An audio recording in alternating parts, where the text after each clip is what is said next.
Good morning, everybody. Welcome. This is our second week, back-to-back weeks this time. How is the sound this week? Better? Sounds better to me.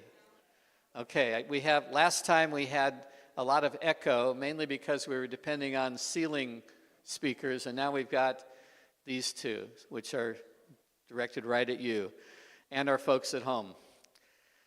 So again, this is our second week of our 24th year of VBS Hazak. We're going to be focusing a lot on getting to know you, getting to know each other, because that's really one of the main reasons people join VBS Hazak, is to be around other people our age, to get to know other people, and get involved. How many new members do we have today? Raise your hand if this is your first time. Jay, Diana. Okay, stand up. There, Jay did. Diana, can you stand up? Say hi to Diana. Let's get to know Diana today. Roz, you know Diana? Yes. Okay, all right, so you'll introduce her. Great. Okay, today's program we'll be getting to shortly. It's the Drew's Voice for Israel with Rania Dean.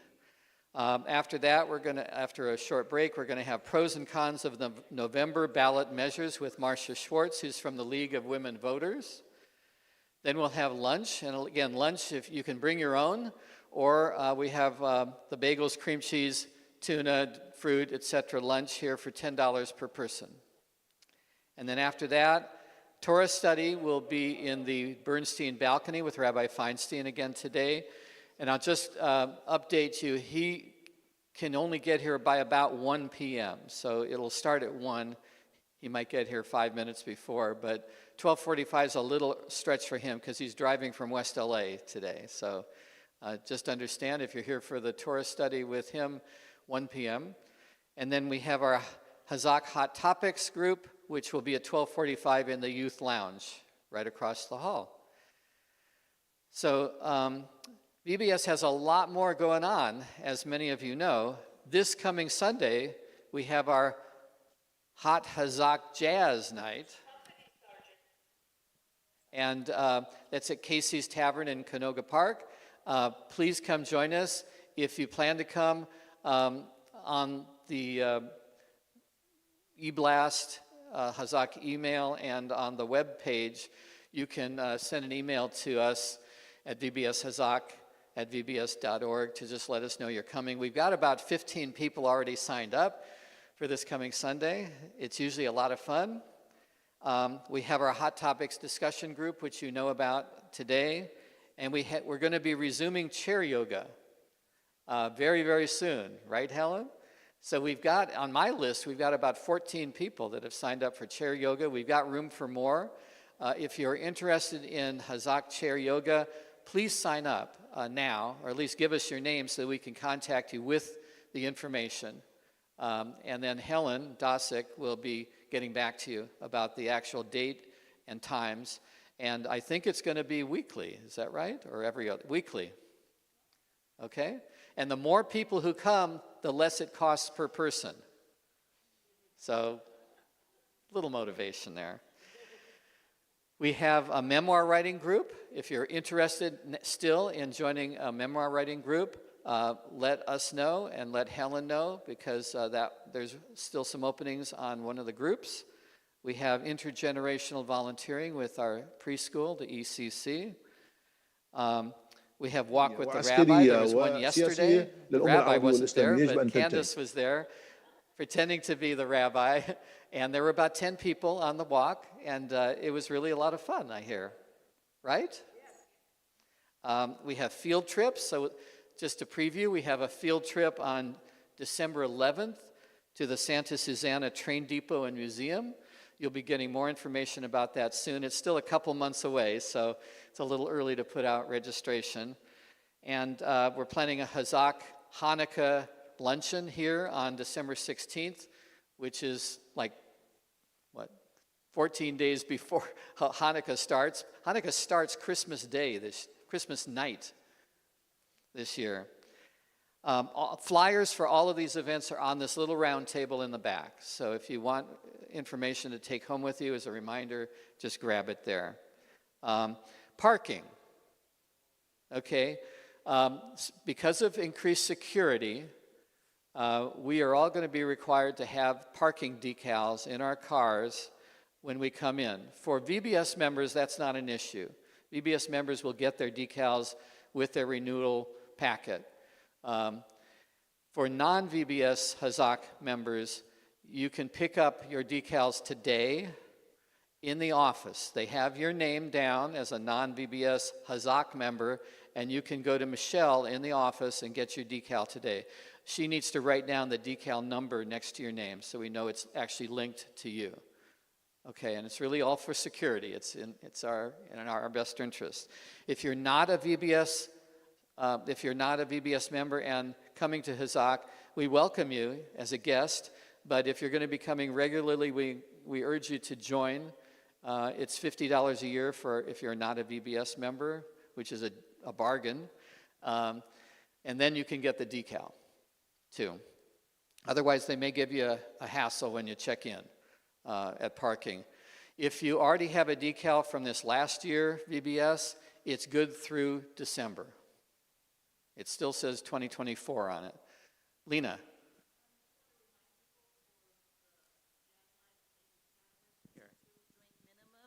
It's on the honor system. It's a 2-drink minimum, but you're on the honor system. Okay, so for the jazz night, Lena just says there's a 2-drink minimum. The drinks are like cheap. And you're on the honor system. Don't quote me, I'm being taped on YouTube. I've sometimes just gotten 1 drink and gotten away with it, a Coke or something, for a couple dollars. Any information you want about Hazak is on the vbs.org/Hazak webpage. We try to keep that updated so that anybody who wants information can just go there easily. Our next Hazak Monday program isn't for a month. We have high holidays coming in very shortly, and the Mondays are a problem until the 21st of October.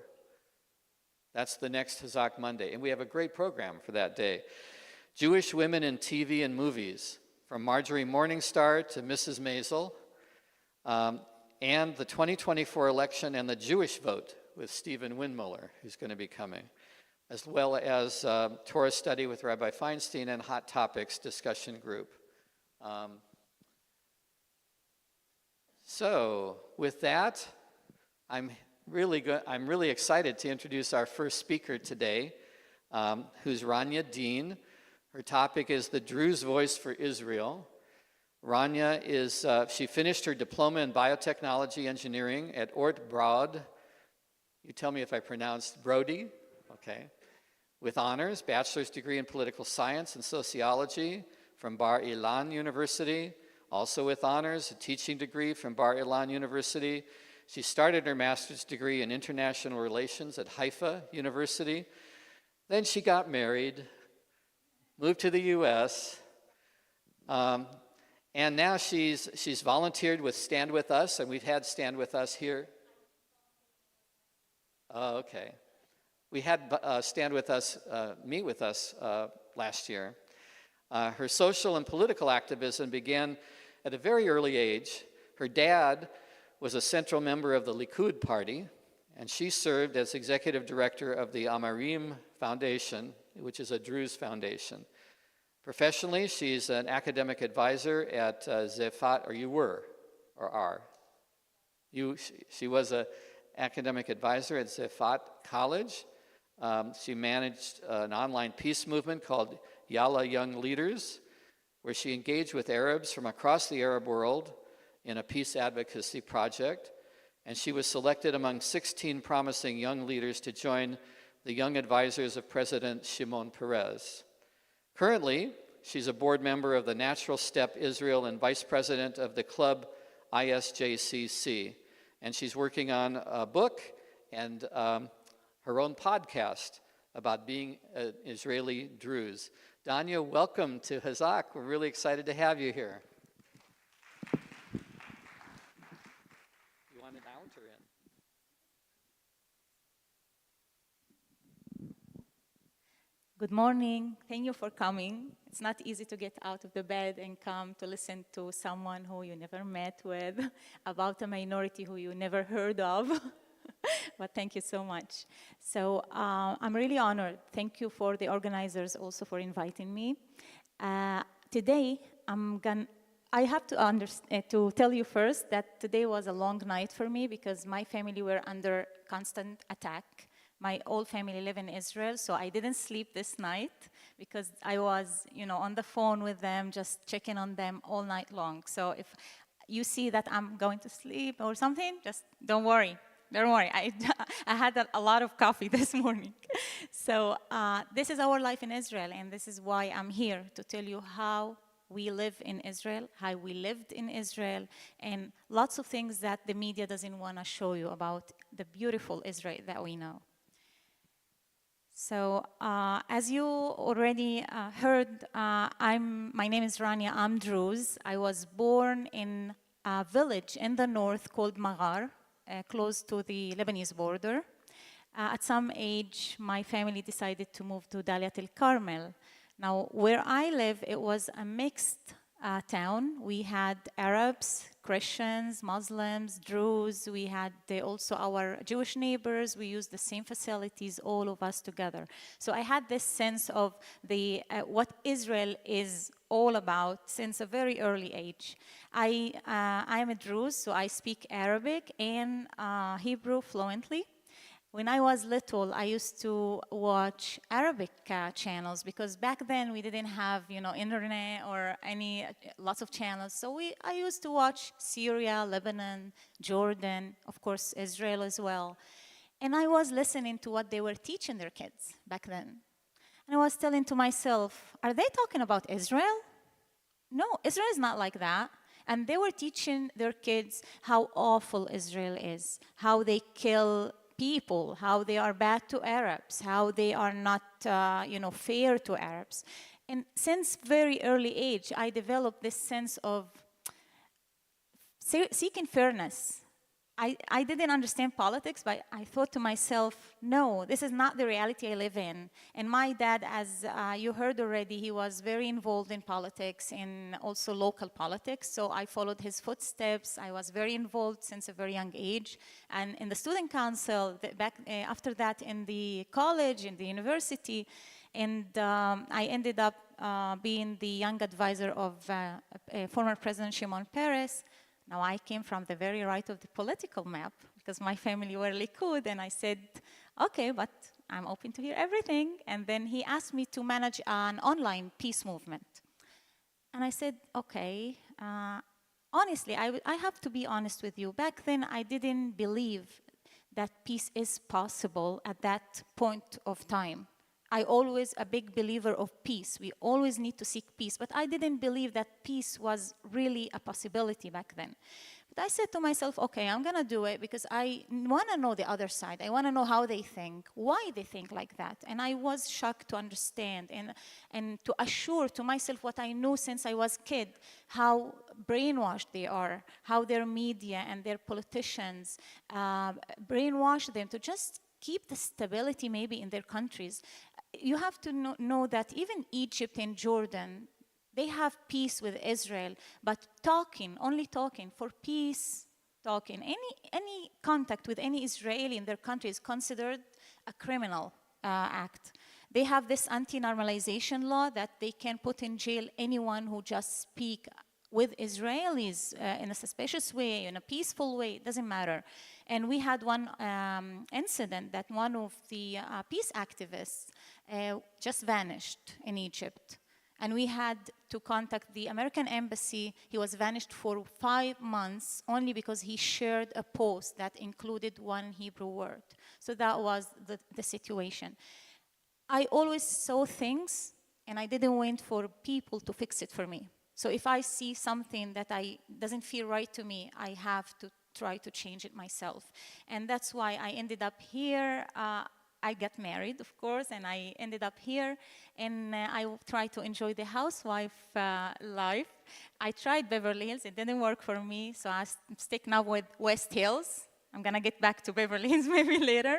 But for now, I was certain that in USA, everything is okay. We live a very good life here, right? And then October 7th happened. And my friend Sarah asked me, she called me, she said, can you please come to my home? I have a group of Jewish friends, Americans. They don't know anything about Israel and they're just listening to media. And I want you just to talk to them because you are not Jewish. I'm so sorry to tell you that. And I told her right away, why are you apologizing? It's my duty. I'm coming. And since then, we've been doing this nonstop, going places, speaking about the real Israel that we know. And I want to tell you, tonight I told you that it was an awful night for my family in Israel, but it was also a good night, a good week overall, because for me, as Israeli, I finally feel that my country, Israel, is really doing what it needs to protect its citizens, not listening to the international world, what they say. So I think it's a duty for every country to protect its citizens, and so for Israel. We have the right as citizens to be protected, period. And I want to also tell you that living in a mixed village gave me this cultural, I think, privilege of being something in the middle. We, the Druze community, we are something in the middle. We are a bridge between the Israeli Jewish community and the Arab community. We understand both cultures equally. We speak both languages equally. And I want to tell you something. Wherever you see the Druze, know that these are the right side. And the Druze in Israel are very loyal to Israel, very patriotic in every aspect. And I want to just ask you one question before I start digging deep into the Druze community. I always ask this question. I will stop asking it when I see that the whole audience know the answer. Do you know what is this? Can you see it? Should I move? Close. This is the national anthem, Hatikva. Do you know where was it written? I give you three options. In Europe, in Jerusalem, or in a Druze village. Do you know? You can guess. Of course. It was written in Dalat al-Carmel, where I came from. And it was written by Sir Naftali Hertz. He used to live in a very big, British, beautiful mansion. And he wrote Hatikva. And after that, this beautiful home was turned to be Bet Yad Labanim, which is a memorial site to commemorate our fallen soldiers.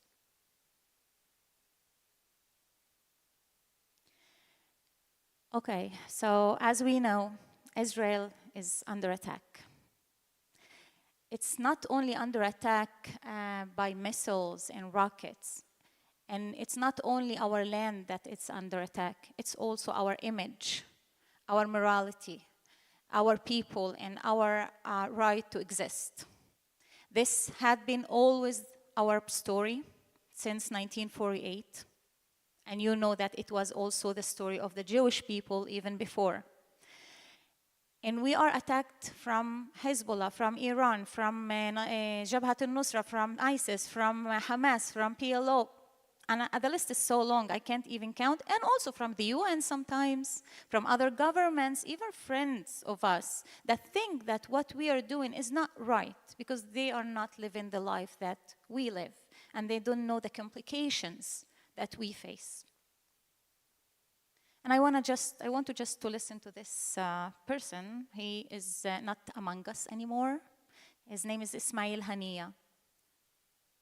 He's a Hamas leader. إسرائيل دولة لا مقام لها على أرضنا. إحنا الدولة لابد أن نزيلها لأنه بالفعل هي تعتبر كارثة أمنية وعسكرية وسياسية للأمة العربية والإسلامية، يجب أن تنتهي. لذلك احنا لا نخجل من نقول ذلك بكل قوة، انه إسرائيل لازم نأدبها، وحنأدبها مرة ثانية وثالثة، ومش هذا حتكون طوفان الأقصى أول مرة، لا حتكون ثانية وثالثة ورابعة، لأنه احنا لدينا إصرار ولدينا قرار ولدينا إمكانيات أن نقاتل نعم. ونحارب، لكن كما قلت لك بدنا ندفع ثمن. نعم احنا مستعدين، معلش بدي أقول لك بشكل واضح، احنا اسمنا شعب الشهداء، ونفخر أن نقدم شهداء. احنا لا نريد أن نمس لا بالمدنيين ولا أن نلحق الأذى بهم، لكن أوقات لأنه في تعقيدات في الميدان صارت في منطقة موجودة، وكان هناك في احتفال وكان في سكان وفي منطقة واسعة ليست سهلة على امتداد تقريبا 40 بس كيلومتر. يجب أن ننتهي. أن ينتهي وين؟ بس بقطاع غزة؟ ينتهي إلى، لا بتكلم عن كل الأراضي الفلسطينية. كل الأراضي الفلسطينية، يعني طبعاً. زوال إسرائيل؟ طبعا وجود إسرائيل غير منطقي. وجود She's إسرائيل هو asking him, do you mean the annihilation of Israel? This is what you want? He said, yes, of course. Is he the only one that says that? No. Every radical Islam leader says that loud and clear. Our goal is to annihilate Israel and to work for that again and again and again. This is what they say. This is their goal. I'm just trying to move.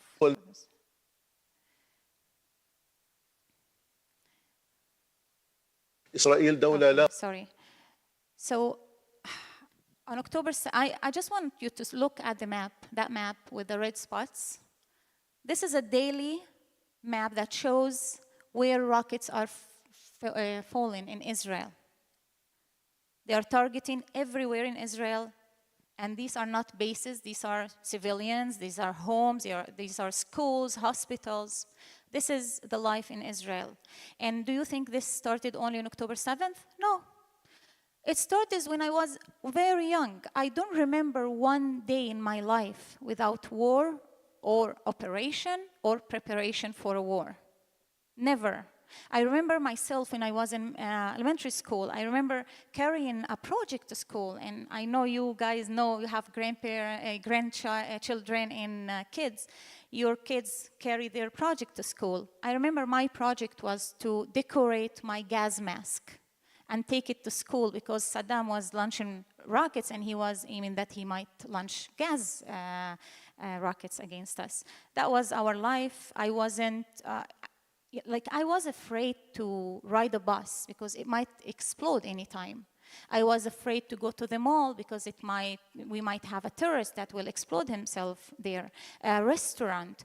You know, here, if you find the wallet, you take it because you're a good citizen. You take it to the security. You tell them, oh, someone left his wallet. Can you please call or do something, right? In Israel, we weren't able to do that. You know why? Because if we see a purse or a bag or a wallet, it might be explosive in it. So we had to call the security forces just to come and check it for explosives. This is how we lived in. And the massacres on October 7th, the atrocities, did it start there? No, not really. Look at this family. They were massacred, the Fogel family, in 2008. They came, terrorists from the Palestinian territories. They beheaded their baby and kids, and they killed them. So it didn't start there.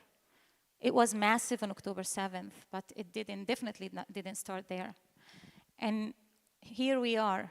After October 7th, I thought to myself, maybe now the word will be, we'll say, we now know what you're dealing with. Now it's so clear. Now it's so loud. They want to annihilate you. They don't hide it anymore. But there was a really very shaming silence all over the world. Few people, few countries expressed that they are sorry of what is happening and they condemn it.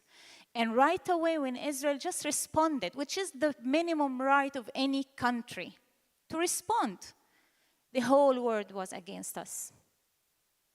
And this is the reality that I feel it's very biased. These double standards that we live in, they make me think, am I seeing the same things that they are seeing? Am I reading the same things that they are reading? Why is that? These questions that I always ask myself, why is that? And if you look at here, this list, look at it. These are all the major wars that Israel was involved in since 1948. The middle where you see all the flags is who started this war. Do you see Israeli flag in there? Not even one. Israel didn't start not even one war since 1948. It was always Israel alone against many other countries. And Israel won. So we have the last one. Who do you guess will win this war? A simple guess. I think Israel will win because the right side will always win at the end. Now, I noticed something in this list, and I want to share it with you. If you notice, this list, up until the 70s, like up until 73, the Yom Kippur War, Israel was facing many countries, if you notice the flags. The Israel League, Jordan, Egypt, Iraq, Syria. Since 71, or actually since 73, up until now, the only flags that I saw was either the Palestinian territory or Lebanon, either Hezbollah or Hamas. And I asked myself, why is that? What changed? What had changed? And I connected this to Islamic revolution in Iran because it happened also in the 70s. And when Ayatollah Khomeini and the Islamic Republic started there, they started funding all the radical Islam in Lebanon and in the Palestinian territories. And they were funding it, and they are still funding them up until this day. So when they say that Iran is the source of all problems in the Middle East, I tend to believe this because I see it as a fact in front of my eye. And you know what bothers me the most? That we, the taxpayers of the USA, are paying money to Hamas, $31 million every month. You know that also Iran was funded this year billions of dollars. And what they are doing, they're just refunding the terrorist groups in the Middle East. And they also send some funds to the USA universities here. The biggest donors of our universities here are Iran, China, Russia, and Qatar. Can we ask ourselves why these countries want to invest money in our educational system? What their goal is? Do they really want to leverage our educational system? We have to always ask ourselves these questions. Because I heard once Muslim imam, he said it like this. I couldn't find the video. He said in Arabic, but I'm going to translate it to you. If you couldn't invade them with sword, which means by fighting, invade them with kids, which means demographically. If you couldn't invade them with kids, invade them culturally. And this is exactly what they are doing, in my opinion. We are a country that cherishes life. And we, the Druze community in Israel, share this value, the value of life with the Jewish people. But we are surrounded with countries that value death over life, that chant for their kids when they kill tens of innocent people. I just want you to listen to this person. I know you listen. Maybe you listened to him before. يابا يابا انا قاعد بكلمك من جوا بصير افتح الواتس تبعه قول له وين شوف كيف القتله شوف كيف قتلك بيدي يابا ابنك قتل يهود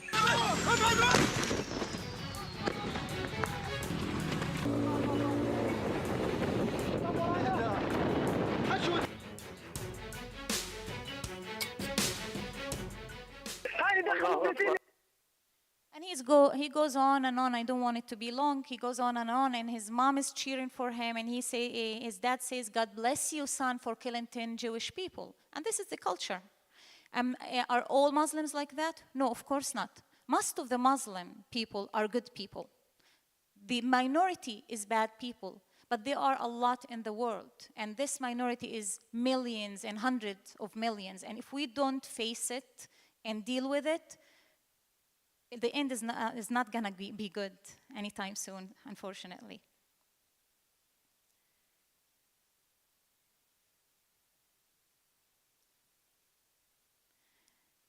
So for me as a Druze that live in the Middle East, the Druze community was oppressed for so many centuries and generations.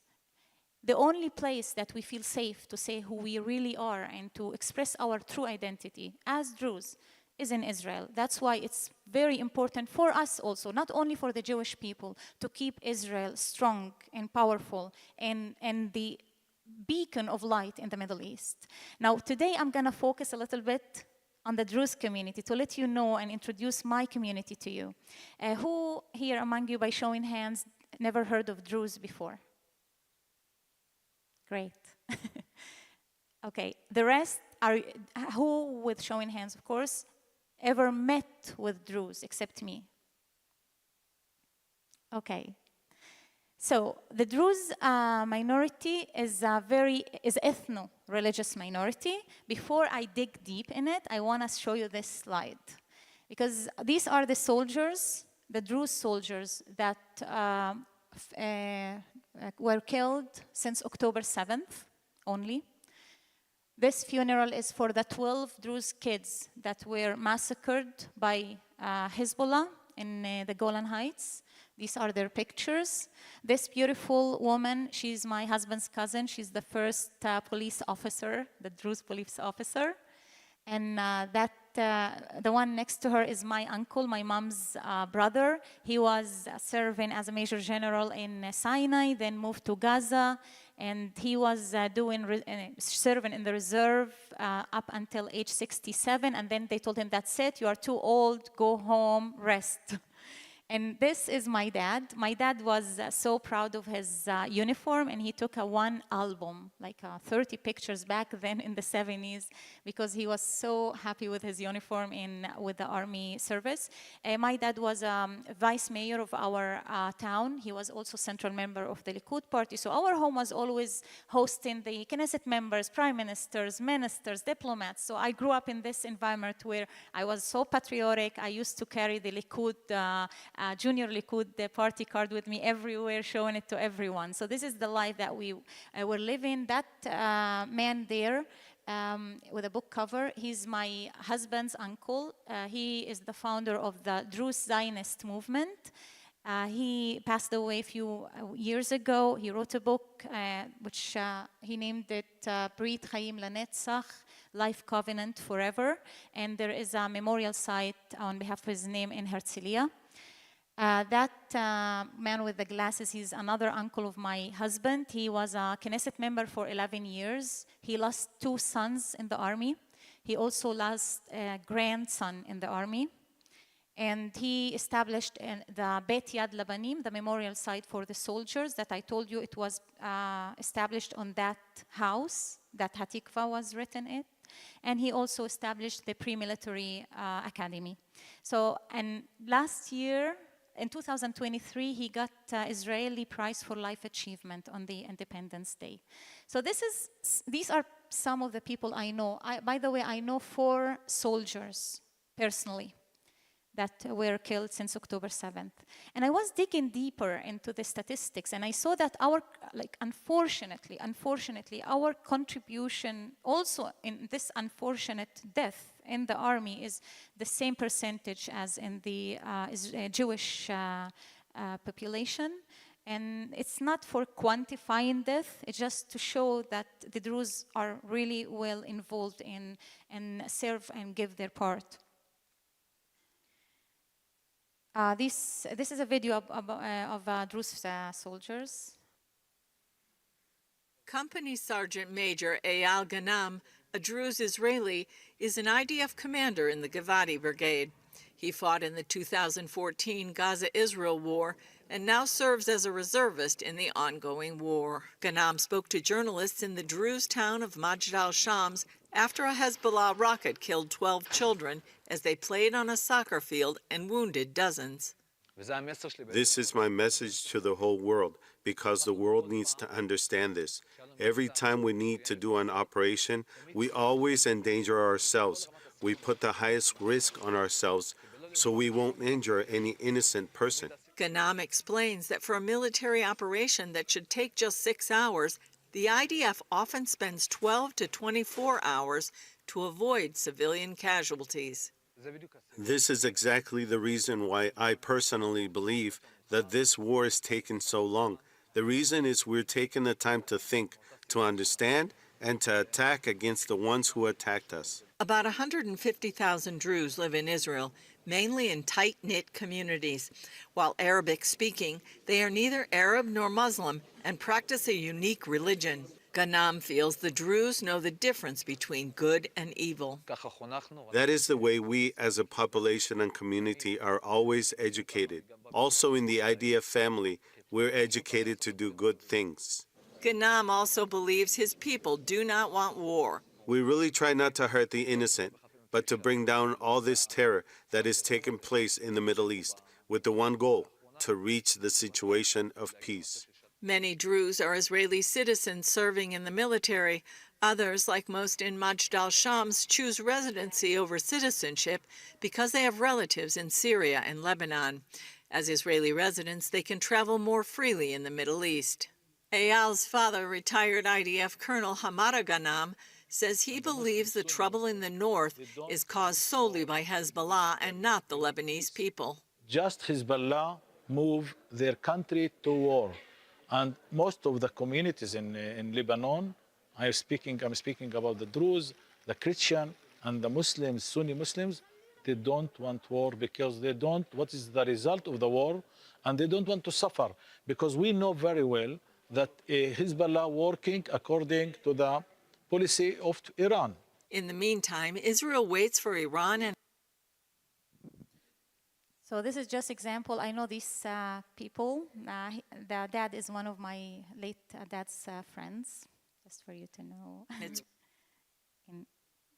So who we are, who the Druze are. As they said in the video, we are ethno-religious community. We are neither Arabs nor Muslims. But if you open Google or Wikipedia, you would see Druze are part of the Islamic Shiite sect. They were established in 1021 in Egypt. Their religion is secret. They believe in reincarnation, and they believe in all other prophets, and they live in Syria, Lebanon, etc., etc. While part of this is true, but most of it not. And the reason why our religion is really secret. And the secrecy is not because the religion has anything offensive to anyone, but because we are different. And we lived for many centuries among nations that the different is not acceptable. He's either need to be turned into, to become one of them, or pay the price. And the price might be being massacred, being killed, paying tax, and we had passed all of these things. We suffered from massacres through the history. We paid tax for only not being Muslims. So we had to keep our identity secret. It's our existence as different people that is secret. I'm gonna give you some data about the Druze in Israel. So we are only 154,000. It's about less than 2% of the Israeli population. We speak Arabic and Hebrew, as I said. Our birth rate is 1.2%, which is very low compared to other minorities in Israel. I think our birth rate is lower than the Jewish birth rate. And also we have we are everywhere, not only in the army. Our percentage in the army is between 83 to 87%, while the overall average is 73 to 76%. But it's not only the army. It's also, we have judges, we have Knesset members, we have diplomats, everywhere that you go to in Israel, in every office you might see Druze, and also Arabs, and Christians, and Muslims. So if they tell you Israel is an apartheid state, okay, show me where exactly, in which institute, in which office Israel segregates or doesn't include someone who is not Jewish. Actually, there is not even a country in the Middle East that has more equal rights to its all citizens than Israel. Did you know that in Jordan, Palestinians that went to Jordan in 1967 still don't have citizenship? They're not considered citizens. In Lebanon, the Palestinians that fled the war back then, they're still not considered citizens. And they are talking about Israel, where all Arabs that stayed after 1948 war were granted automatically citizenship with full legal rights. And there are 20% in Israel that are Arabs, 80% of them are Muslims, which means it's more like almost 2 million. So these are the facts. And when someone comes to you and say, oh, Israel is not treating the minorities equally, face them with facts. Facts never lie. They just try to hide the facts, not to say the facts out of maybe anti-Semitism, Jew hatred, but the facts don't lie, and these are the facts. The fact that our Muslim judge, or Arab judge, sorry, our Arab judge put our president, Jewish president, in jail. This is fact. The facts are that our Knesset is full of Arab Knesset members. They can be elected even to be prime ministers, or even the president of Israel, who knows? Nothing can stop them. These are facts. And these facts what you need to remember and to tell those people who attacked Israel.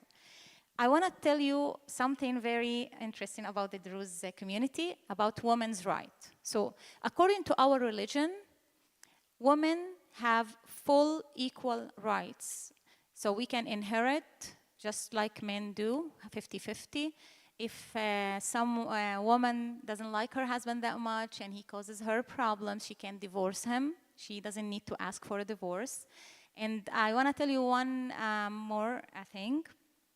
In Israel now, in 2024, the level of education among the Druze women was the highest in the country. So the Druze women were the most well educated in the country. So as I said, the Druze went through lots of oppression. If you see these women from the 18th century, that was the traditional Druze uniform. And these are modern Druze women in Israel. One of them is a boxing champion, one of them is a police officer, and one of them just won the marathon and broke a record. These are just examples. We have diplomats, we have consuls, we are everywhere. Judges, our cousin is a judge. So we have the women everywhere, not only the men. And this is part of my religion as well. But it wasn't well rooted in my community. For many years, we were so affected by the culture that we grew up at. The women didn't get all of their rights. But in Israel, since 1948, we started gaining our rights again. We started, accomplishing what our religion tells us to do, because we were freely expressing and practicing our religion. I want to just share with you a few of my religion principles that I am allowed to share. So I'm going to just show you this. If you notice, this is the Druze flag. It might come as stripes, sometimes as a triangle with 4 stripes, or a star. These colors have a philosophical, scientific explanation, because our religion is about philosophy and science and spiritual also. I can explain to you here some of it. So the green color represents the mind of the human being. The red color represents the soul of the human being. And the yellow color represents the word. And I'm going to explain.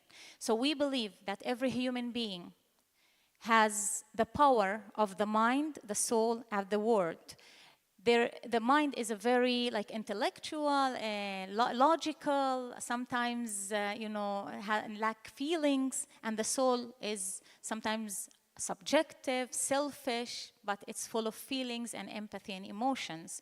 And there is always this battle or conflict between the mind and the soul. And we say in our religion that good human being is the one who can find this harmony between his mind and his soul. And the harmony will produce the word. And when we say the word, we don't mean just the word. We mean the culture that you pass to other generations, the words that you tell people, the prayer that you pray. Everything that you take out of your mouth is expressed by words. And we worship a word. For us, the Druze people, word is a holy thing, holy matter, because it shapes who you are, and it also shapes the humanity and the community that you live in, and your contribution. We take it more further. We say that some people in the world, they have this almost perfection harmony between their mind, their soul, and this perfection of production of their word. And these people really, affect their community in the best way possible. We say the more harmony you get between these three elements, the more you accomplish your cause in life. And this blue color represents the cause. The cause is how you as a human reach this harmony to accomplish your goal in life, your mission in life. And there is another level, which means the collective rational or the effect. What's that mean? When you as a human being reach this harmony between your mind, your soul, your word, and you accomplish your cause in life, and you serve your community in the best way possible, you reach the higher level, which is the effect, what you as a human can do to your community. And this is how we, the Druze people, act through our life, whether we are religious or not. We try to be good citizens. We try to be good humans. This is the principle. These are the 5 principles that we really act upon. And for us, we have a philosophical, spiritual meaning for the word prophet. We're not talking about the prophets, Moses, and we see prophet is a philosophical word of someone who reached the higher level of this perfection. And now he serves his community and the humanity in the best way possible. So these are some principles that I wanted to share with you. As I said, we believe in reincarnation, that the soul keeps coming back to this life up until it reaches this harmony. And when you just reach this harmony, your mission in this life is done. Now, everyone thinks, why are the Druze people a unique minority in Israel? Why not all the Arabs like them? So it's part of it because of our religion, because of our way of life, that we need to be loyal to the country that we live in as long as this country is good to us, that we need to serve our community. But also part of it is the connection, this bond between us and the Jewish people. And everyone thinks that this bond had started in 1948. But we, the Druze people, know that this bond had started way, way before. Now, here I have to explain to you something. If we read on Google or on Wikipedia or in history books, everyone says that the Druze people, as I said, are part of the Islamic Shiite sect, so they were established in 1021 in Egypt. For us, our oral tradition and history says different story. We learn at home that we are way before Islam. They tell us we are not part of Islam. We're here way before Islam. We are actually continuing Jethro's path, and he is our founder. Now, do you know who Jethro is? Jethro is to be believed that he is the father-in-law of Moses. He's the father of Tzipporah, which he was a very wise man. And now we, the Druze people, in our homes, we see all the time, in the history books or everything, things that are written about us, we are not allowed to fix. Because, as we said, our religion is secret, so we leave it. But we know our history, and our history says that we are the descendants of Jethro. Now, here I have to tell you, I have to be honest with you. I grew up in a I can call it identity crisis. What I learned in history books and school, what I read, didn't align with what I hear at home. And I always ask myself, okay, so who should I believe? Like history, scientists, researchers, or my parents? I don't know, that was a tough question. But I was always a curious person. I wanted to know. And I studied biotechnology. I was really in love with science, and I'm going to get into that. So I was digging deeper and deeper, and I found some history books, not very famous, that did talk about the journey of this group of people, and they mentioned that they existed in Egypt before this Muslim caliphate, Hakim bi Amrillah, wanted to establish a new religion. And these people, just after his son went because this man, his name was Hakim Amrillah, he wanted to establish a new religion, and he started. And it was really like widespread in Egypt during the Islamic Empire. And when he vanished or died, because some people said he vanished, some people said he died, his son came and he refused to accept anything that his dad had done. He said, no, no, no, no, we're going back to regular Islam. This is all nonsense.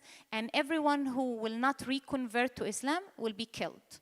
And many people that converted were really reconverted again to Islam. But this group of people who existed before, this group of people said that it's dangerous to stay in Egypt. And they fled Egypt and they ran away to one of the Mediterranean islands where the army of this caliphate followed them. And there was a leader of this army. His name was Nashtakin Darazi.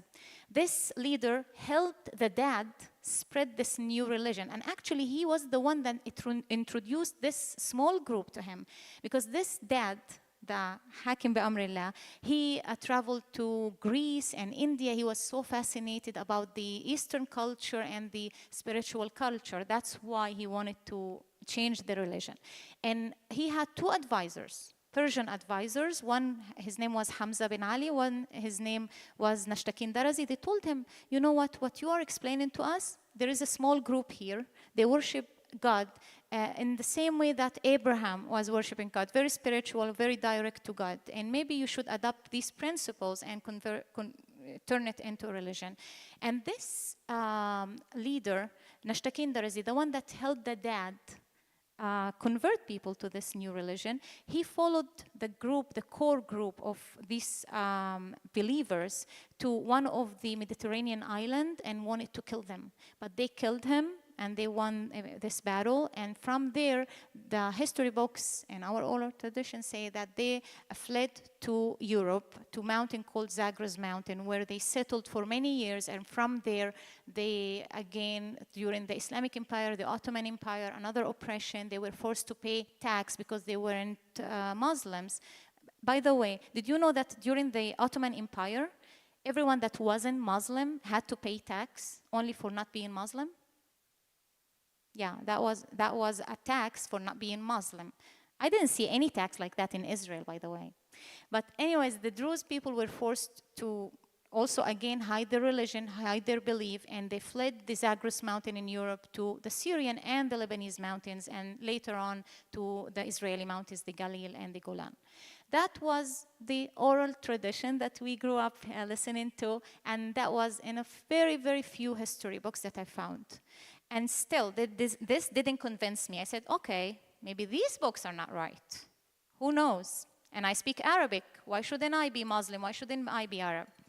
And then the science came to life, and DNA and all of these researches. And in 2005, several DNA tests were generated, and one of them was actually in the Institute of Technology, Rappaport School of Medicine in a Technion in 2008. And this research was trying to investigate and do research about genetic diseases, like per community. You know, there are genetic diseases for the Ashkenazis, for the Sephardim, and they wanted to see what are genetic diseases for the Druze community. So they took samples from every Druze community in the Middle East, including South America. 5 minutes? Okay, South America and everywhere else. And they found something very fascinating, that they found that the Druze DNA is so distinct. It doesn't look like all the other groups in the Middle East. It's actually other DNA tests were established, and they found more fascinating discoveries. They found that the Druze DNA has the Kohanim gene, which is a very, very old gene, which means they were really distinct and lived for many years, if not thousands of years. Another DNA test I have to tell you about, it was done to discover the origins of Jesus by European and American universities, and they found a very fascinating discovery. Can I show them this? Yeah. Very fascinating discovery. Results of DNA testing are in. This unprecedented analysis has uncovered some astonishing information. The genetic material George and Dr. Barkachia tested from the shroud is mitochondrial DNA. This DNA passes unchanged from mother to child through many generations. Jesus' genealogy from the Gospels only lists the male names in Jesus' family tree. The information George and Dr. Barkachia have extracted may reveal, for the first time, Jesus' direct maternal line. We got incredibly interesting results. We have a number of sequences belonging to people coming from the Middle East area. Oh, wow. Very rare mitochondrial types. This is really fascinating because the shroud was supposed to be the burial cloth that wrapped Jesus, and we know that Jesus came from that part of the world. If it was a forgery and it had only been in Europe, around Turin and perhaps in France, we wouldn't really expect to see anyone from the Middle East. Dr. Barkachia has compared the shroud DNA to the known mitochondrial variations in the world with surprising results. One of the mitochondrial type belongs to a very rare ethnical group, which is called Druze. Druze. We got many copies of this sequence and type of DNA in the shroud. That's really intriguing because that suggests that there's a possibility Jesus was Druze. Yeah, exactly. Oh, wow. We all know that it's not exactly. Jesus was Jewish, right? But that also sheds a light about our connection with Jethro. And again, it proves somehow that our oral history is somehow right. We do have blood covenant between us and the Jewish people that is way, way before Israel was established. And now I'm just going to conclude why I'm doing this, like why I'm digging deep into my identity, why I'm connecting this to Israel, why this is important. First, I have to tell you, I love all people equally. I don't suspect anyone until he proves it wrong to me. But the thing is that I want to know who I am, where I came from. It's my duty to my kids to tell them who they really are. And after years of oppression in an area that you are not allowed to say who you really are, your history is getting mixed up. And I think that it's my duty as a mom to know my kids' history, where they came from. And also I wanted to understand why this bond between us and the Jewish people. It's fascinating to me. It was always fascinating to me. And here, for me at least, I found answers. And I think that everyone in the world should really listen to the Druze people when they tell you that Israel is the best place on earth to live in if they leave us in peace. We never force any war against anyone. Just leave us live in peace, and you will see the best country in the world. Thank you so much.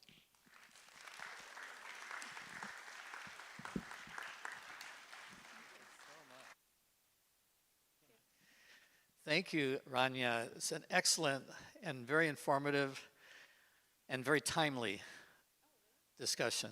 Thank you very, very much. No, it's great. No, thank you so much. We're going to take a break now, but I wanted to just re-announce about and give you an update on parking decals. If you're not a VBS member, but are a Hazak member, the decals are now at the desk. And Eileen, they may need your help with that. You need to leave your name and phone number with the decal number so that we can make sure security has all that information. So we've got the 20, 24, 25 decals at the desk now, okay? And that's just if you're not a VBS member but a Hazak member. VBS members will get their decals with the membership packet. And your current decal is good till the end of the year anyway. So we'll be back in about 12 and a half, 13 minutes.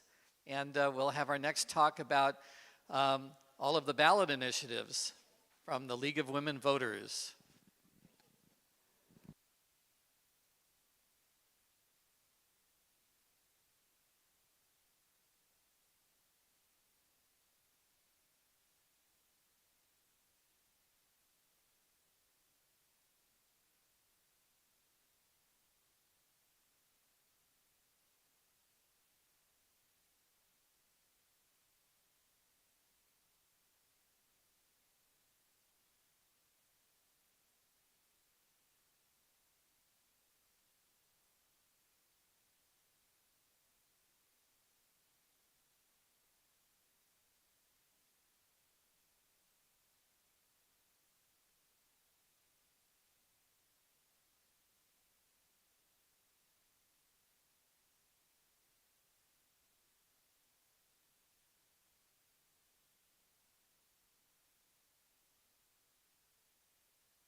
attention.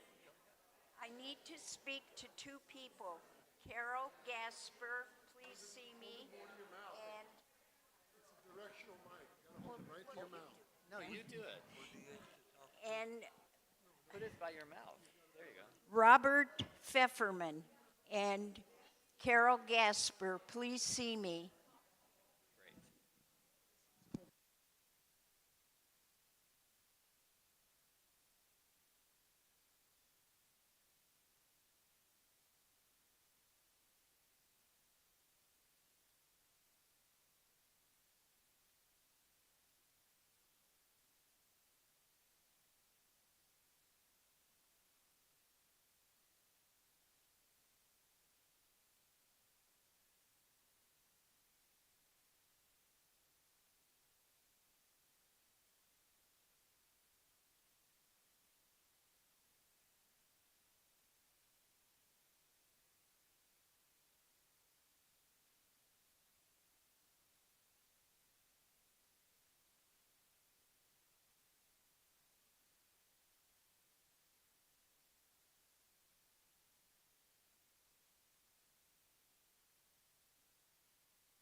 We're going to be restarting in about 2 minutes.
Please start retaking your seats, so we'll start the program up again.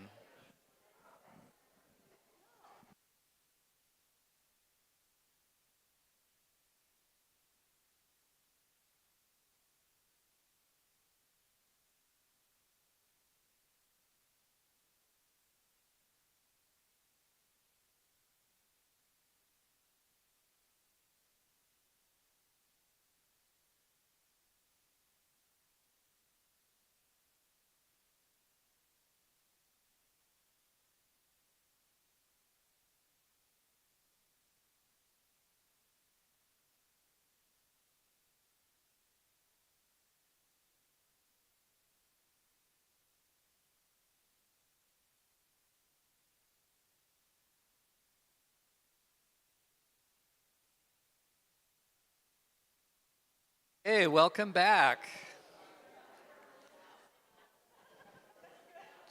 Just remind you of a couple things as you're taking your seats. This coming Sunday, we have our Hot Hazak Jazz at Casey's Tavern in Canoga Park. We have a nice flyer. They're over on the little round table. It looks like this. Starts at 6 p.m. The address is here on the flyer, which again is over on the little round table over there. There is a no cover, but 2-drink minimum, cash only. But, you know, and the drinks are really cheap. We look forward to seeing you there. Our next Hazak Monday program is not until October 21st, and that will be with Olivia Cohen-Cutler talking about Jewish women in TV and movies, from Marjorie Morningstar to Mrs. Maisel. And then Stephen Windmuller will be here talking about the 2024 election. This will be like a week and a half before the election, and the Jewish vote. And then we'll also have our Hazak Torah study and Hot Topics discussion group.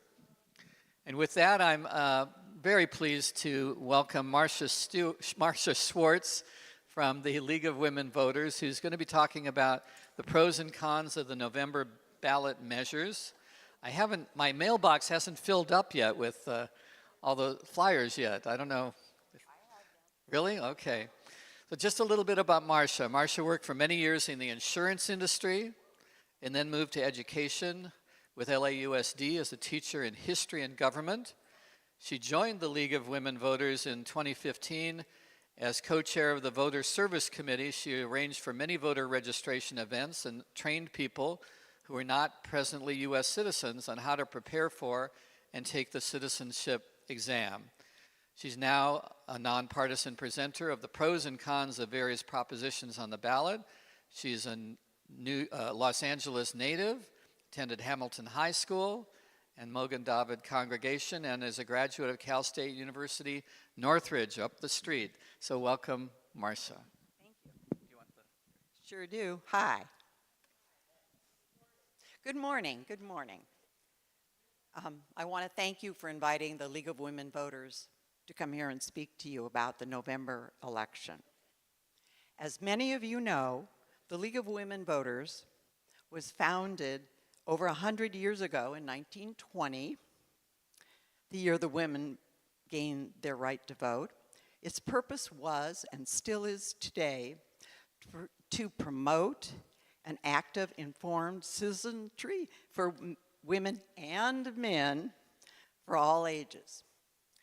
The League has two distinct roles: education and voter service. That's where I come from. And action and advocacy.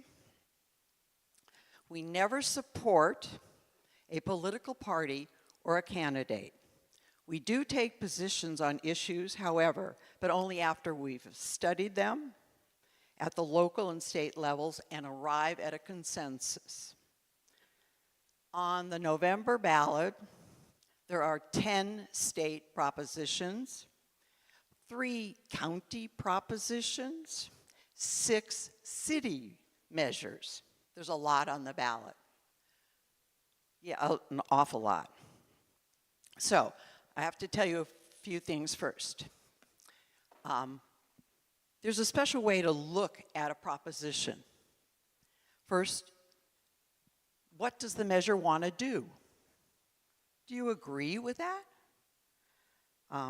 What are the real sponsors of the proposition? And does the measure create its own revenue source? If it says we're going to build a building, where's the money coming from? I seem to be interested in that. I guess don't know why. So, the propositions this year are labeled kind of differently. The first 5 are put on the ballot by the state legislatures. They're numbered 2 through 6. Those are the propositions by the state legislature. Then the second 5 are put on the ballot by those people who hold up the clipboard when you go to Trader Joe's and sign, okay? Those are the ones that are the initiatives put on by the citizens. Also, someone taught me this trick a long time ago, I think even before I became a League member, and I'm giving it to you. A yes vote means change. A no vote means stays the same. So, oh, by the way, I will take questions at the end, all right? Not before. Okay, so we're going to start with Proposition 2. Proposition 2 is, and my PowerPoint didn't work real well, so we're using something from the internet.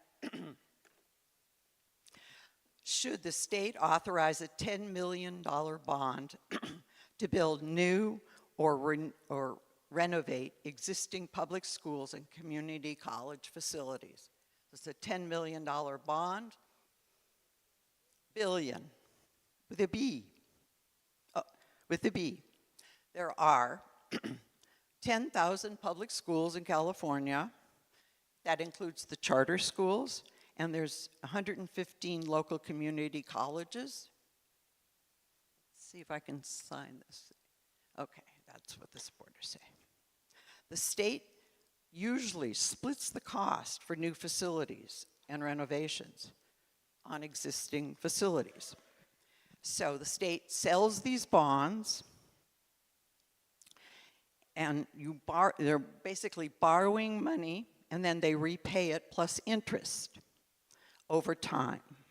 So the total, we've spent a total of $31.8 billion in state-approved bonds for state funding for schools over the last 20 years. So we have a new bond issue, and the supporters here say it will provide funding for school repairs. I know recently in the hot spell, the local school in North Hollywood didn't have air conditioning. So, and it'll improve sewer lines, plumbing, and for safety measures, it'll ensure that there are locked doors, that the locks work in schools. The supporters have raised $2.4 million. Some of the supporters are California Federation of Teachers, Association of California Administrators, Chamber of Commerce, Los Angeles Unified School District. The opponents say California has already spent $250 trillion, and we still have some bonds that have not been sold. And they also say taxpayers should approve a $10 billion bond financing that should have been part of the school budget or the state budget. There's been no money raised in opposition. The people who are opposed to it, Howard Jarvis Federation, right? Okay, that is an initiative.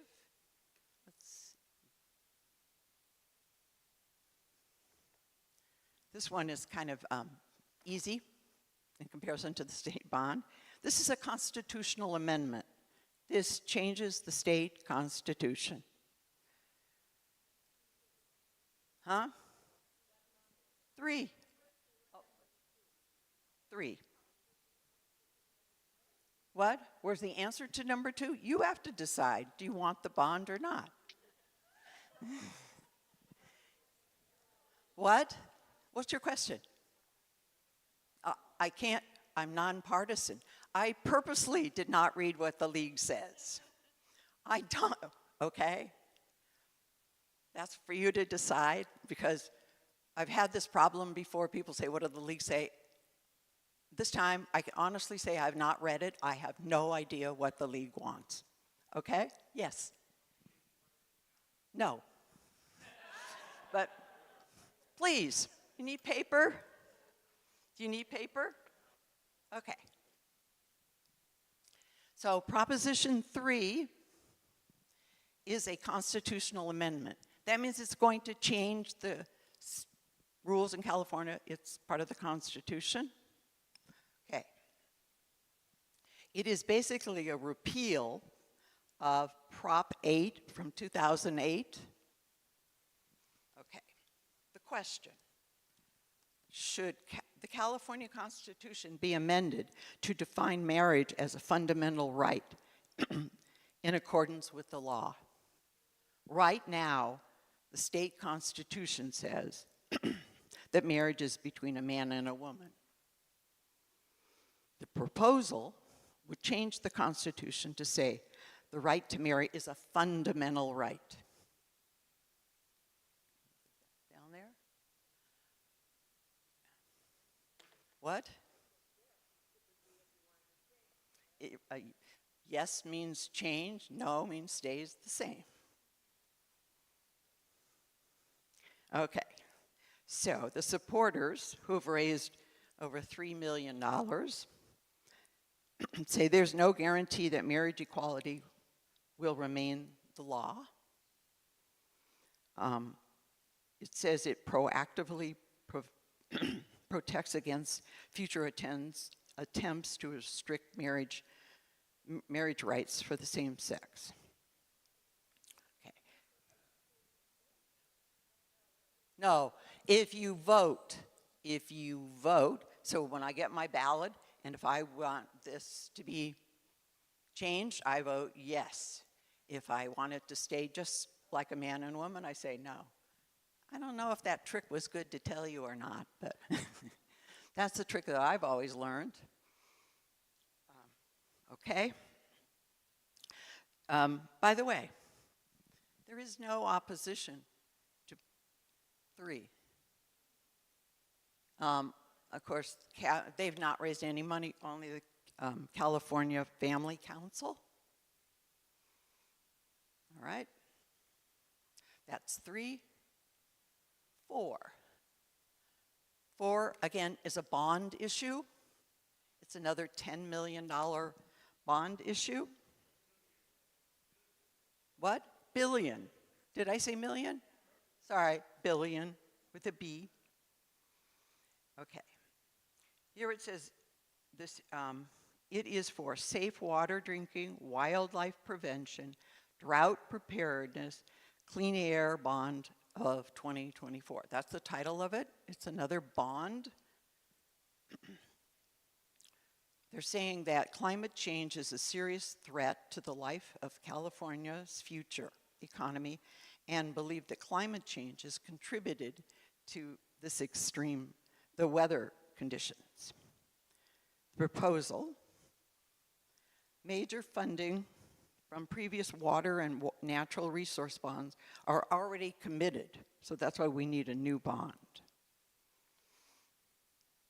They do divide the bond. You can see, I'll show you.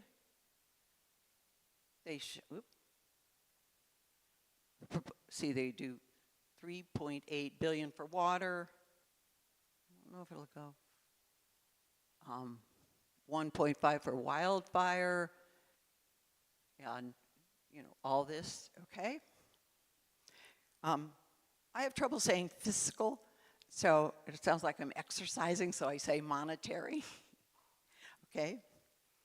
The monetary effect of this proposal would cost about $400 million a year for the next 40 years to repay this bond. So, see if we can get down to, oh, no, okay. The supporters say that the cost of climate change to California would cost $113 billion annually. And they already said that paying the price for failing to prepare for drought and climate change, we would be doing we would have to pay for disasters instead of let's pay for prevention. Okay? The opponents, who have not raised any money, say, but these goals should be done through the state budget, should not ask us to put additional money out. Okay, some of the supporters, and they've raised about $600,000, say yes, we're Prop 4, the Labor Federation, the National Wildlife, the state parks,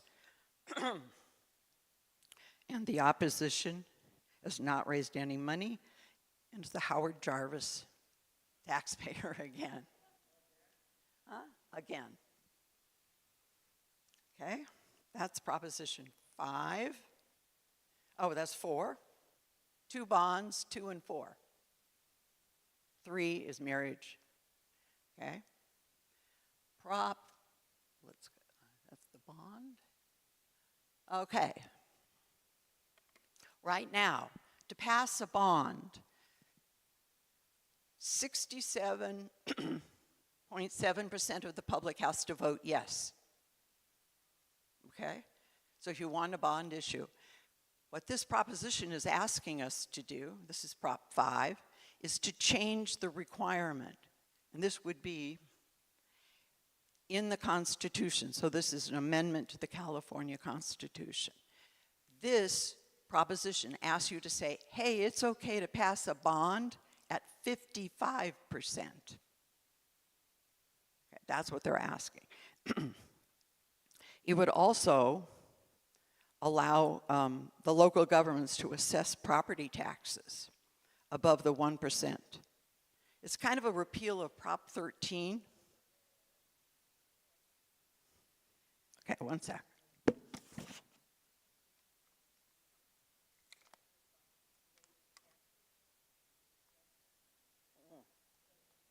Raise it. Sorry, it doesn't raise, it asks you, it says the public Now, only 55% of the public have to approve the bond. Now, 67, or like 2/3 of the public has to say, yes, I want a bond.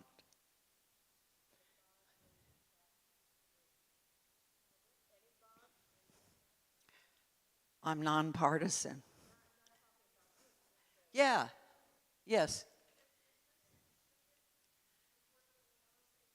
Any kind of bond. It could be for housing, yes. Yes. And it will give you local control. So if the city or not the state, right now the state, this is a state bond. It's going to take the control away from the state and give it to local areas. Okay. You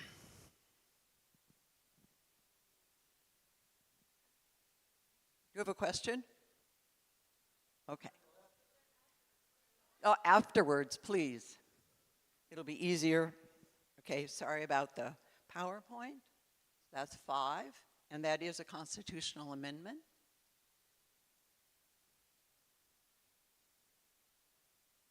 This is for housing.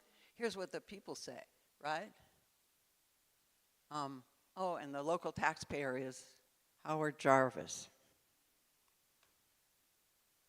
Okay, it says it would give local governments greater authority, but it would also allow the local authorities to raise the assessed value that we use under Prop 13.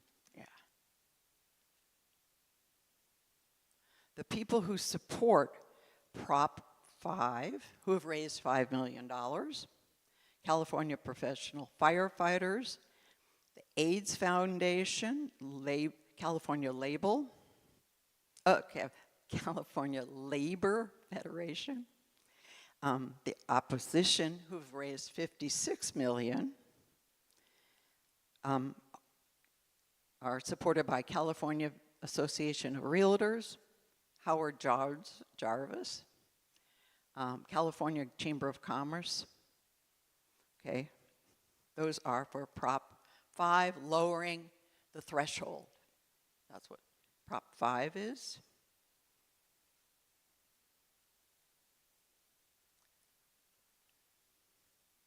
Prop 6, another constitutional amendment.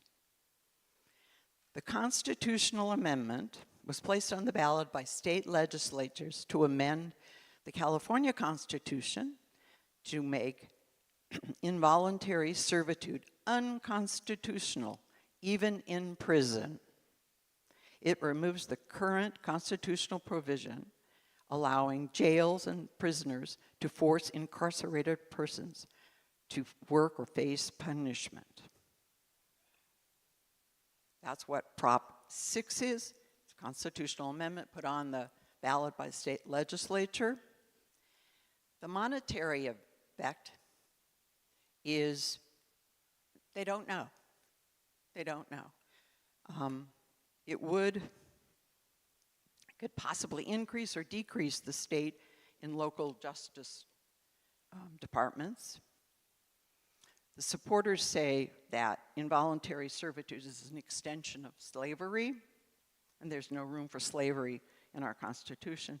And Prop 6 prioritizes rehabilitation for incarcerated people. The supporters have raised $63,000. The ACLU, and you guys will like this one. There is no opposition to this. Okay? We have 2 of them that they have been no opposition.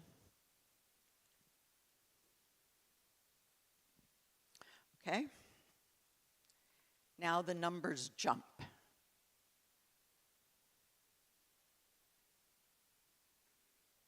Oh, let's go down a little bit.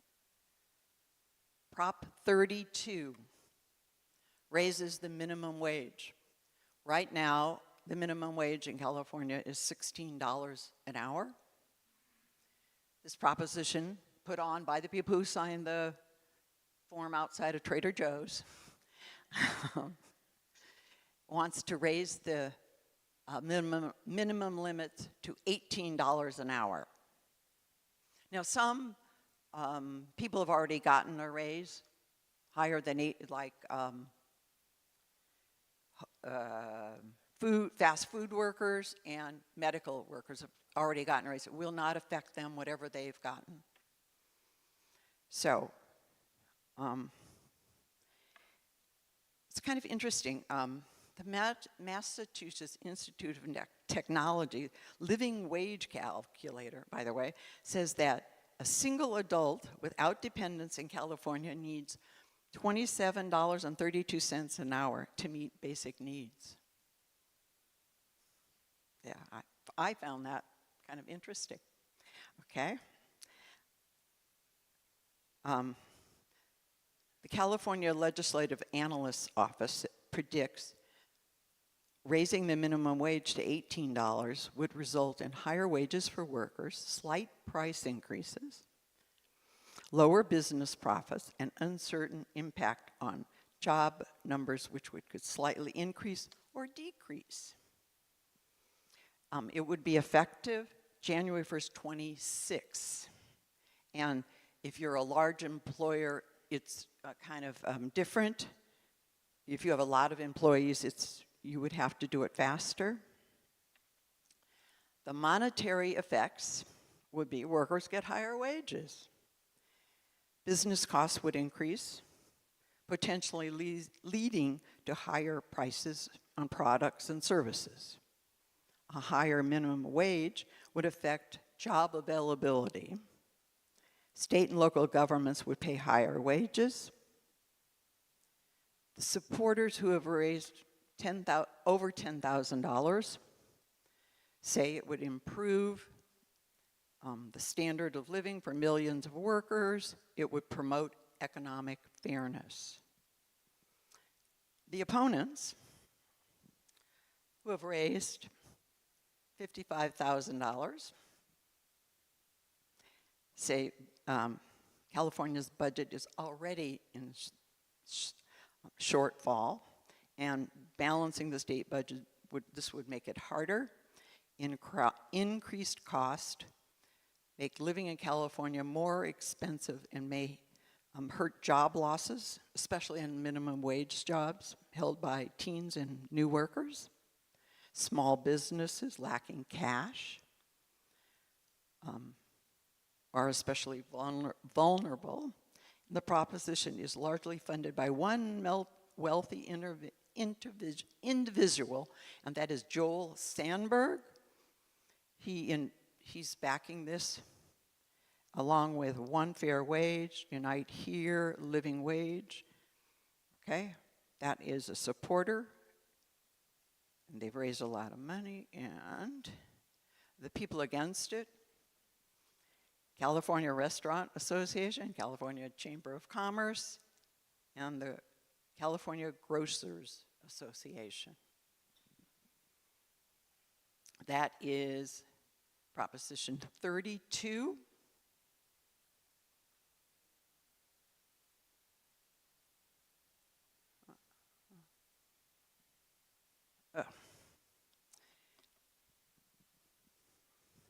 Proposition 33.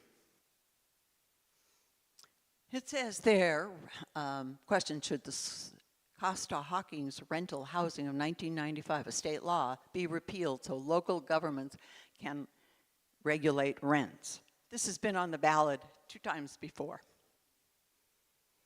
This is the one they call rent control.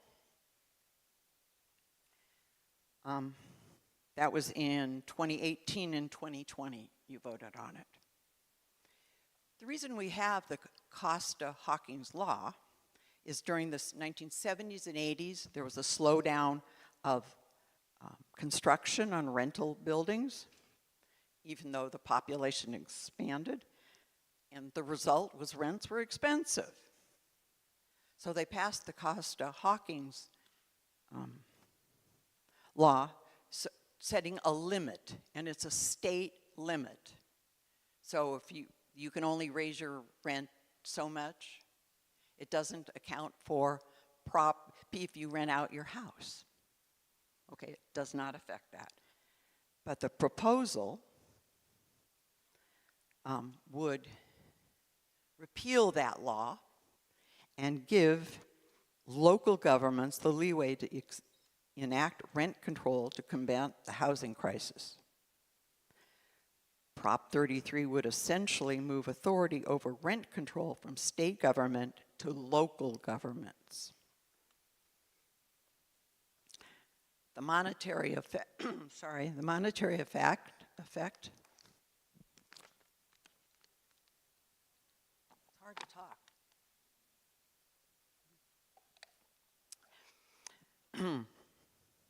It would depend on what kind of rent control was passed by local governments, not the state.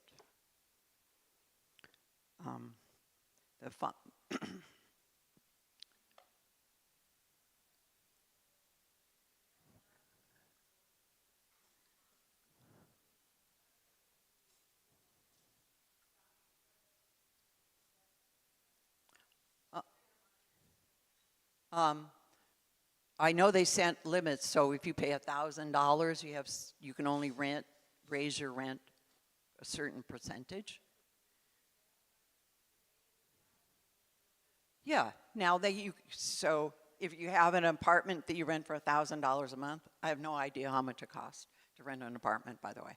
$1,000, and you're only allowed to increase it 5% per year, according to Costa-Hawkins. But if this is repealed, it could change. They could up your rent more than 5%.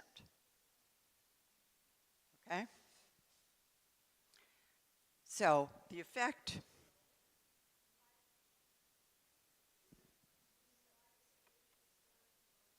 Sure. Yeah, I know it's, my flash drive didn't work. And so we're using what's on the internet. You can use this. This is from the League of Women Voters, pros and cons. Okay, sorry. My flash drive didn't work here, so, okay. So the physical, monetary effect, we could have a decline in the value of rental properties, slowdown of construction. Landlords may be forced to convert some kinds of rental housings for sale, okay? Local property tax revenue could decline. Local governments could increase since they carry the burden of implementing and enforcing any rent control. The supporters, who've raised $41 million, argue that rent control policies will keep rent costs consistent across the state, making apartments more affordable and ensuring people won't be evicted. Supporters also argue that the dramatic increase in rent prices across the state is destroying the opportunities for California, and it's much needed but temporary fix is more affordable housing before affordable housing enters the market. People against this, $67 million have been raised.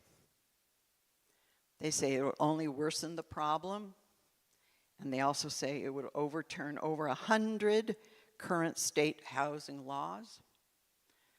The Massachusetts Institute of Technology researchers found that rent control measures similar to Prop 33 reduce home values by about 25%, threatening the savings and home value of the tenants. Opponents also say that Prop 33 will hit seniors, disabled people the hardest. Some of the supporters are AIDS Foundation, Housing is a Human Right, Veterans Voices, ACLU Los Angeles. People against this, they've raised, they were the ones who raised $67 million. Against it is California Small Business Association, Senior Alliance, California Council of Carpenters, California Chamber of Commerce. That's Prop 33. It was backed by AIDS Foundation. They're the ones who put the money up.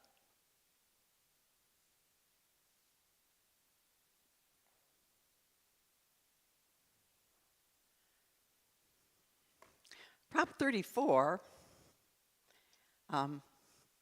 is put on the ballot. It's sponsored by the Landlords Association. Okay? And so, right now, in California, we get money from the federal government for a drug program, okay, at a discount. So if the drug costs $100, we get it at a discount. Okay, and so they want to make this discount permanent. But the people who get the discount are, I call them HMOs, Kaiser, Blue Shield, AIDS Foundation. Okay? So, the situation is that the AIDS Foundation has channeled over $100 million in recent years towards a number of state and local ballot measures and political causes. The proposal would make this tax permanent, but it would also limit how certain healthcare providers spend the revenue from that money they save from drugs. This is aimed at one particular healthcare provider. This is quite unusual. It's aimed at the AIDS Foundation because they sponsored rent control, and they have in the past.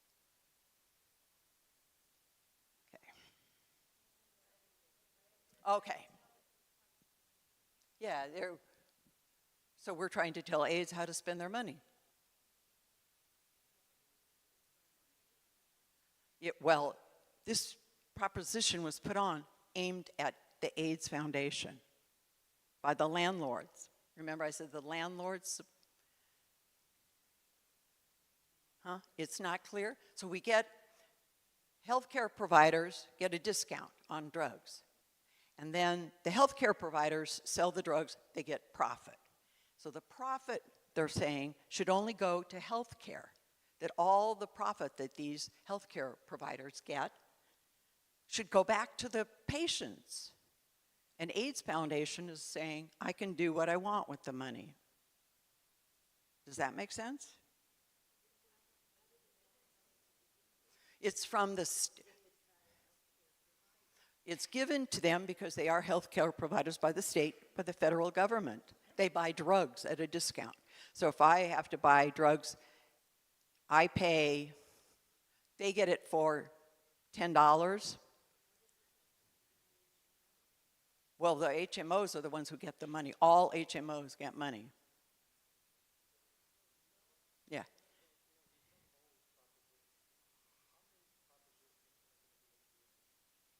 I don't know. Haven't a clue. I have no idea. There's always, nobody likes all the propositions.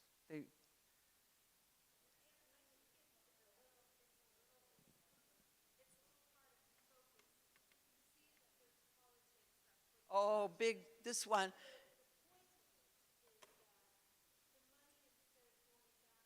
People. Right?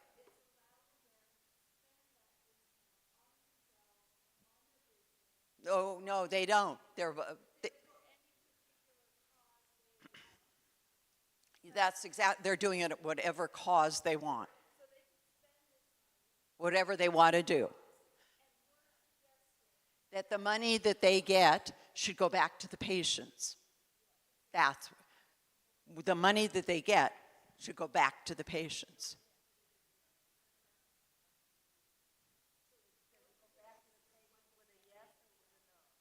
If you vote yes, you want it to change, no, stay the same.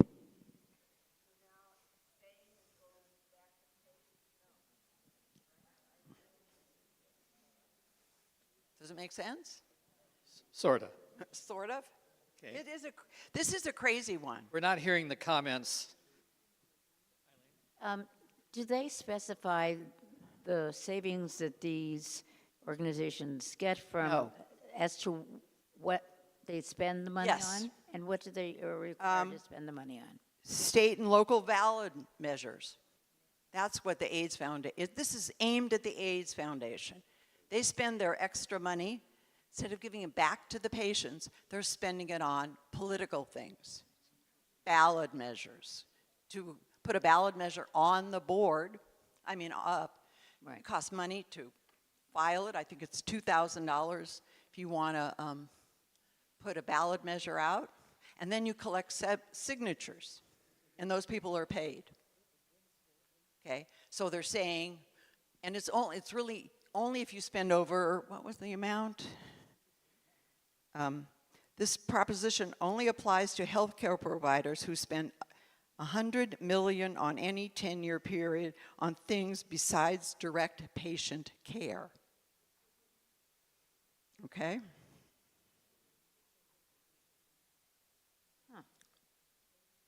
Yeah, they want the money to go back to the patient.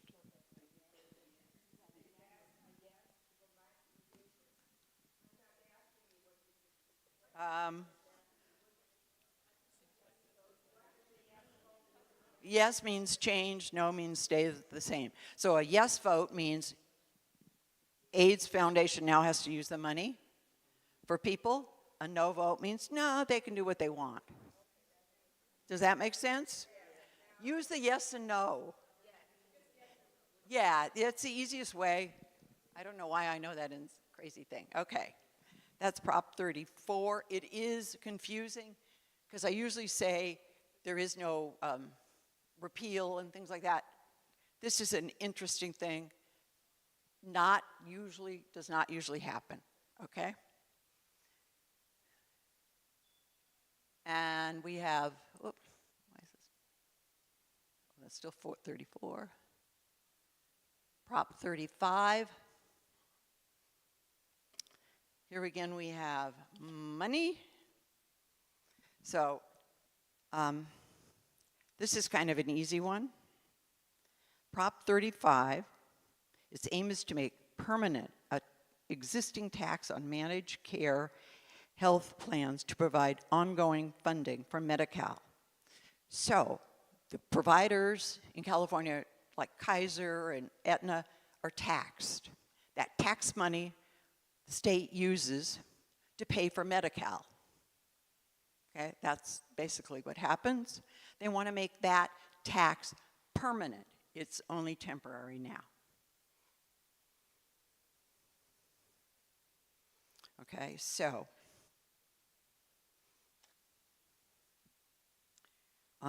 the monetary effect is pretty good. And I have to be honest with you, there's nobody against it. All right? So they want to make it permanent. Planned Parenthood, hospitals, let's see, medical association. I love, this was my favorite, dental associations in favor of it.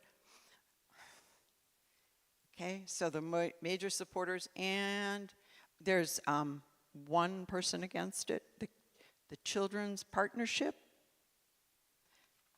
So they want to make a tax permanent. That's what Prop 35 is.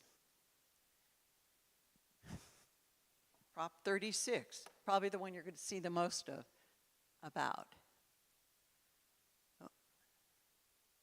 Provides oh no, that's 35. Allows felony charges and increased sentences for certain drug and theft. So, in what day did we do this? 2014, we passed Proposition 47. And it was supposed to help us stop the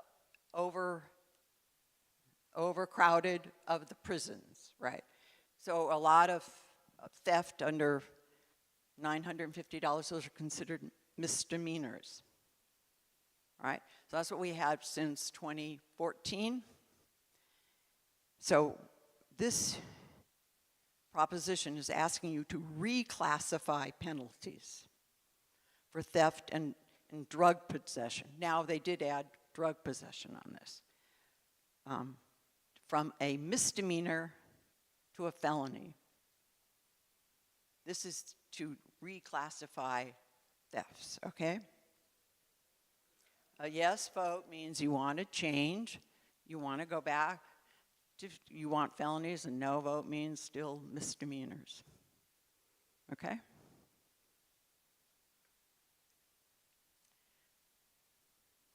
It's kind of the people who support this, let's see, the physical damage, the monetary effect would reduce funding for the social programs that came about from Proposition 47, and it would increase state and criminal justice costs, could range to $10 to $1 million a year. Okay, so it's a reclassification. The supporters who've raised $9 million, California district attorneys. This is put on the ballot by Walmart and Target. This is the Walmart and ballot. Okay, I know you guys recognize that. The opponents to it are the ACLU and Governor Newsom. It's reclassifying from misdemeanor to felony. Are there questions? There should be.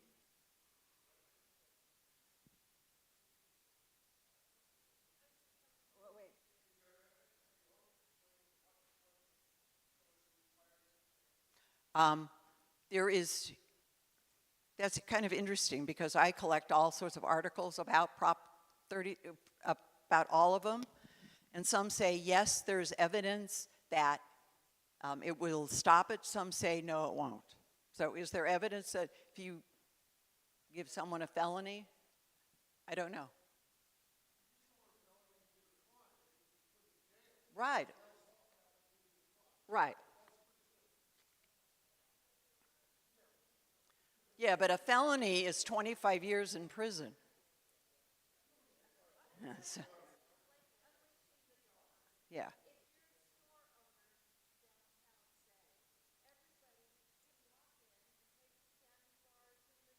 Yeah, right. Right. And even the two people who, I mean, Walmart and Target. People are stealing from Walmart and Target.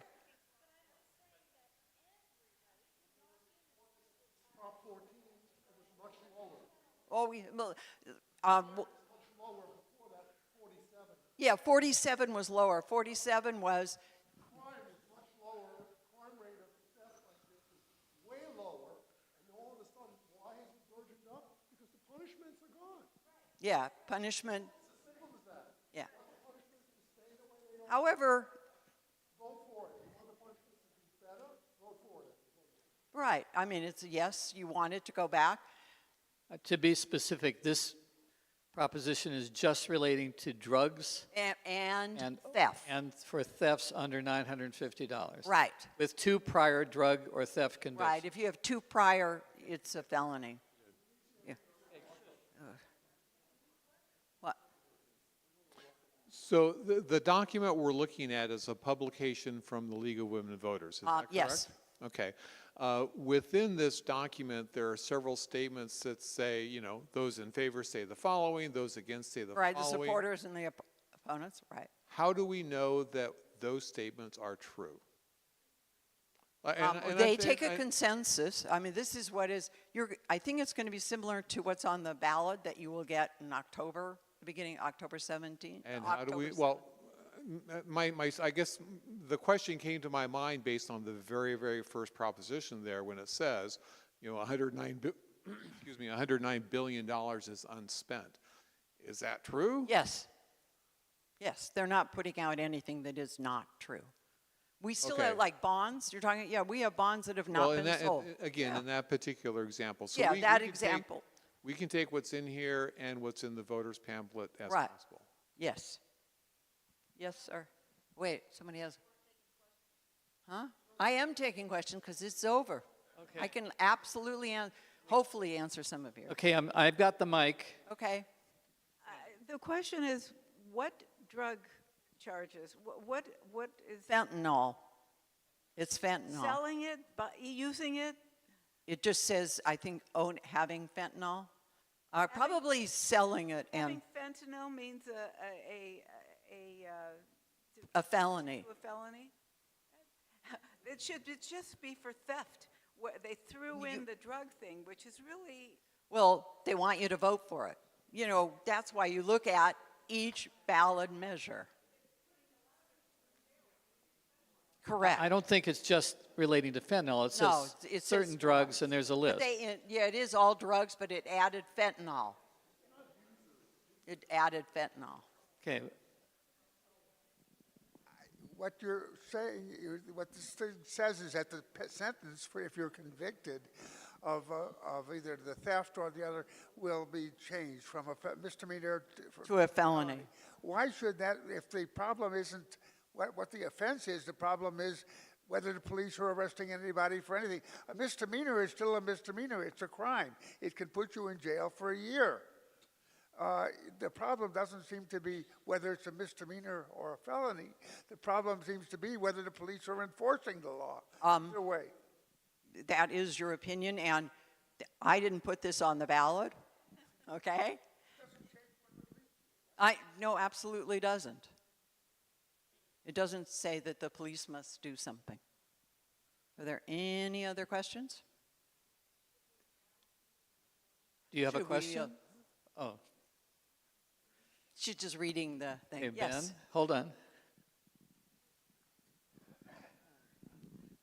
What you are presenting is available on the League of Women Voters. Yes, that is website. from their website. Yes, it is. Brief question. Sure. Does this have anything to do with funding of drug rehab Yes. treatment programs? Yes, it would Reduce it? It would reduce it. Thank you. Yeah, it would. That's one of the things they said. Well, the rehabilitation program. Yes.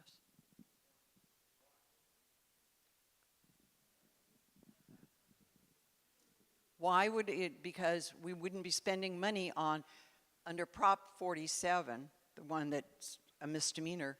There's money set aside for rehabilitation. If this goes through, they're taking the rehabilitation out of the proposition. Okay? Does that make sense? I hope I explain it. Okay, a couple more. Yeah, you do. It's really crazy. And,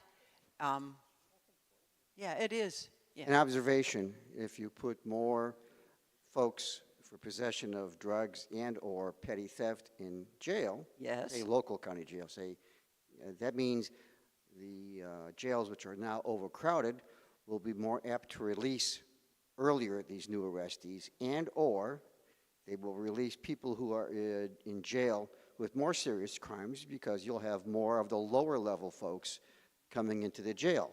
So, damned if you do, damned if you don't. You know what? I don't know. I don't know what they do. Okay. But there's also a ballot on here where you get volunteer and servitude. Right. If you're penalized, you have to do the labor. Well, except that one of the ballot missions says we're not forcing you to do servitude. Right, but that means servitude is currently in place. Yes, it unless is you currently undo in it. place. So if you get charged with this petty crime or these, Well, I don't think you would. it's, you know, you have to be, have 2 priors. So it's not like, like if I came in and took the candy bars, I don't have 2 priors. So, okay, does that make sense? Any other questions? Hold on, hold on. Sure. Could you explain 33 a little bit more? Which Okay, 33 is rent control. Okay, right now, the state sets the limit on how much you can have rent control. The state says, so if I move to Sacramento and my apartment costs, so the state tells me how much, not how much I can charge for it. So if I come to Sacramento and want an apartment, the owner has the right to charge me whatever he wants. The problem, the thing is, the state now says they can't charge you more than 5%, Marcia, next year. 5%. Prop 33 says, I don't want the state involved. I want local governments. So my apartment in Sacramento, the Sacramento City Council can decide, well, we can increase Marcia's rent 10%, 20%. They can change that. That's what the law is saying. Now the local governments have control. Does that make sense? Yeah. Okay, I just want to say that currently, whatever the state law is, there are local laws about rent control, and they override the state. In LA County, it's whatever LA County, there's the independent areas of LA County Right. have their own rent control laws, and the city has its own rent control laws. I think, Beverly Hills has their own rent control? What? Doesn't Beverly Hills have their own laws? I don't know about Beverly Hills. I think Burbank LA County does too. has its own, LA City has its own, and that's what stays. And I don't know how this particular initiative or whatever It is an initiative. would affect that. And I think people need to research that and find out. Okay. By the way, there are 3 county measures. Can I tell them real quickly? There's Measure A. It is a county measure. Right now, and I don't have any slides for it, in the past, when we have tax, when I buy something at the market and I get charged my tax, a fourth of a cent goes to the homeless. Okay? Measure A is saying we want to raise that amount, not a fourth of a cent, a half a cent. Whatever on your tax, when I buy my water at the market, whatever my taxes, they're going to raise it a 0.5%. Like I know when I go to the city of Burbank, their taxes are higher. Yeah, so, okay, that's what they want to do. That's Proposition A. They just want to raise, raises, no, stays the same. And the county measures take only 50% to pass. So it's kind of interesting. Some of the sponsors are United Way, ACLU. Oh, and guess who opposes it? Howard John? Oh, good. Okay. 3 minutes, okay. We have Measure E. Measure E is kind of interesting too. It is called County, District, and Fire Emergency Response Infrastructure Parcel Tax. It's a partial tax on your home. They want to charge you 6 cents per square foot. So my house is 2,000 square feet.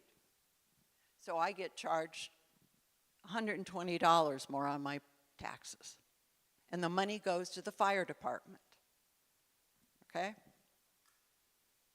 That's a pretty simple one. Measure G, what you'll hear a lot about. The county supervisors put this on the ballot, 3 of the 5.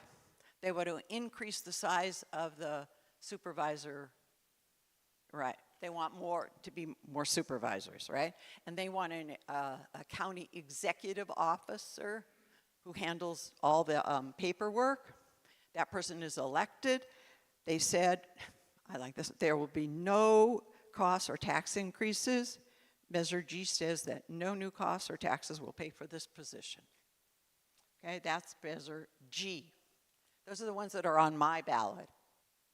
And your ballots will come out October 7th.